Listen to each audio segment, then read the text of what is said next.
Hello class, आज हम समझने वाले हैं स्थिर वैद्युत वैद्युत आवेश तथा क्षेत्र। ये क्लास 12 का फर्स्ट चैप्टर है। इसे हम समझते हैं और एग्जाम्पल के थ्रू समझते हैं। जब आवेश स्थिर हो तो इस आवेश के अध्ययन को स्थिर वैद्युत कहते हैं। यहाँ बात आ रही है आवेश की, तो आवेश क्या होता है वो जान लेते हैं हम सबसे पहले। आवेश पदार्थ की आंतरिक प्रॉपर्टी है। आंतरिक प्रॉपर्टी का मतलब जैसे भूमि में पानी होता है वो ज़मीन के अंदर होता है, वैसे ही पदार्थ के अंदर आवेश होता है जो आकर्षण व प्रतिकर्षण स्थिर विद्युत बल अनुभव करता है। आवेश दो प्रकार के होते हैं, धनात्मक या ऋणात्मक, जो सब जानते हैं। आवेश एक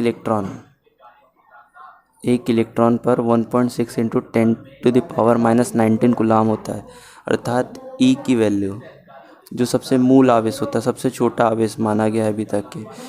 वैसे ये आपके सिलेबस में नहीं है, पर इससे छोटे छोटे आवेश और खोजे जा रहे हैं, लेकिन अभी सबसे छोटा आवेश इलेक्ट्रॉन है जिसका मान होता है 1.6 इंटू 10⁻⁻19 कूलाम। और ये सी जो लिखा है वो एसआई मात्रक है आवेश का कूलाम। अब हम आवेश के गुण देख लेते हैं। आवेश आकर्षण एवं प्रतिकर्षण का गुण दर्शाता है। समान आवेश प्रतिकर्षित व असमान आवेश आकर्षित करते हैं। आवेश की योज्य प्रकृति होती है। आवेश को जोड़ सकते हैं क्योंकि आवेश अदिश राशि है। अदिश राशि 11th का चैप्टर है, हम आगे पढ़ेंगे उसे। उदाहरण लेते हैं, किसी सिस्टम का टोटल चार्ज उसमें उपस्थित सभी चार्ज का योग होता है। मतलब किसी निकाय में अगर चार्ज उपस्थित है अलग अलग छोटे छोटे, तो उस टोटल निकाय का जो आवेश होगा वो उन सब के योग के बराबर होगा। यहाँ पे लिखा है +10 कूलाम, यहाँ लिखा है +5 कूलाम, यहाँ लिखा है -3 कूलाम या -2 coulomb. Total charge on body +10C +5C -3C -2C = 10C, अर्थात 10 कूलाम।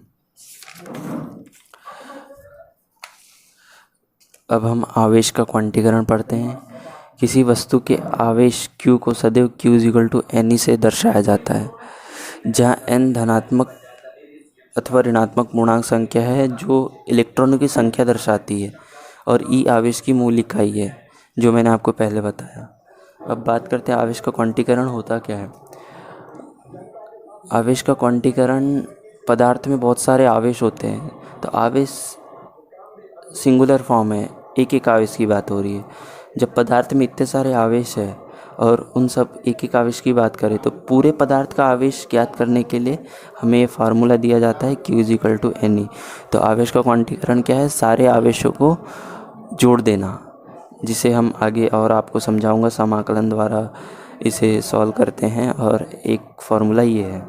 तो संपूर्ण पदार्थ पर आवेश निकालने का फार्मूला है Q = Ne, जहाँ N इलेक्ट्रॉनों की संख्या जो धनात्मक या ऋणात्मक हो सकती है, और E सबसे मूल इकाई है, सबसे छोटा, उससे छोटा कुछ नहीं होता। हमारे सिलेबस में नहीं है, लेकिन उससे छोटा भी खोजे जा रहे हैं। वैज्ञानिक बहुत तेज होते हैं, वो कभी रुकते ही नहीं, वो हमेशा खोजते ही रहते हैं। तो सबसे मूल इकाई क्या होगी, E = 1.6 × 10⁻⁻19 कूलाम। अब ये क्वेश्चन लिया हूँ मैंने, एक कूलाम आवेश में इलेक्ट्रॉनों की संख्या ज्ञात कीजिए। एक कूलाम आवेश में इलेक्ट्रॉनों की संख्या, तो हमें पता है कि फॉर्मूला Q = Ne है। Q का मान दिया है 1 कूलाम, तो 1 रख देंगे। N का मान हमें पता करना है क्योंकि N इलेक्ट्रॉनों की संख्या दर्शाता है, और E का मान तो हमें सदा से ही पता है, 1.6 × 10⁻⁻19। अब इसका तिर्यक गुणा करेंगे इधर, तो ये नीचे आ जाएगा।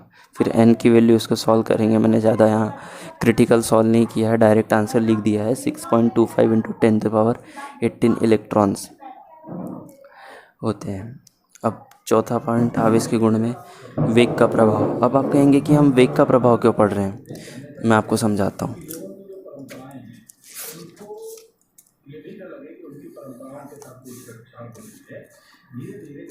ये एक पदार्थ है, इसका द्रव्यमान होता है, आंतरिक गुण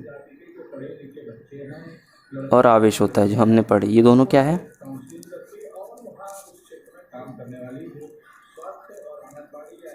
आंतरिक गुण है। तो द्रव्यमान जो है उसका फॉर्मूला m=m0/1 - c²/v² होता है। अर्थात जो द्रव्यमान है वो हमारा बदलते रहता है।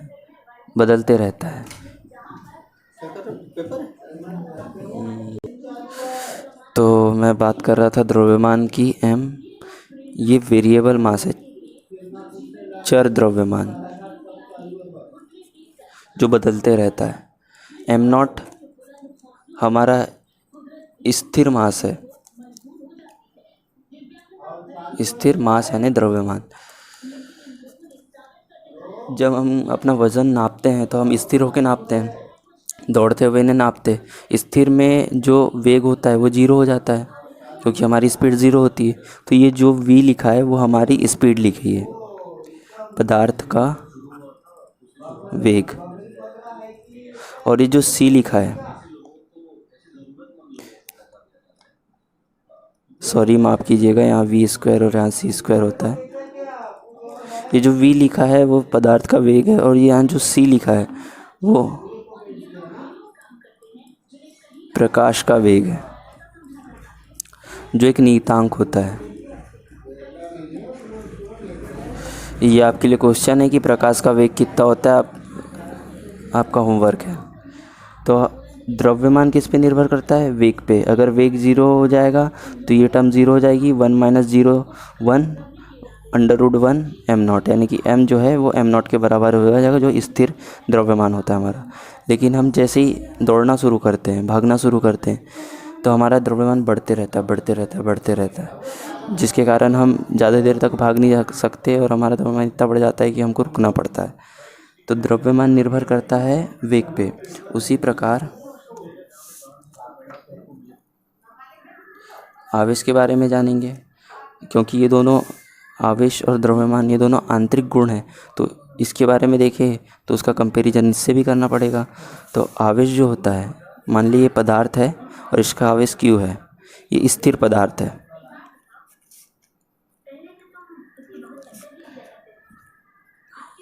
और ये गतिशील पदार्थ है, यानी कि v वेग से गतिशील है, गतिमान।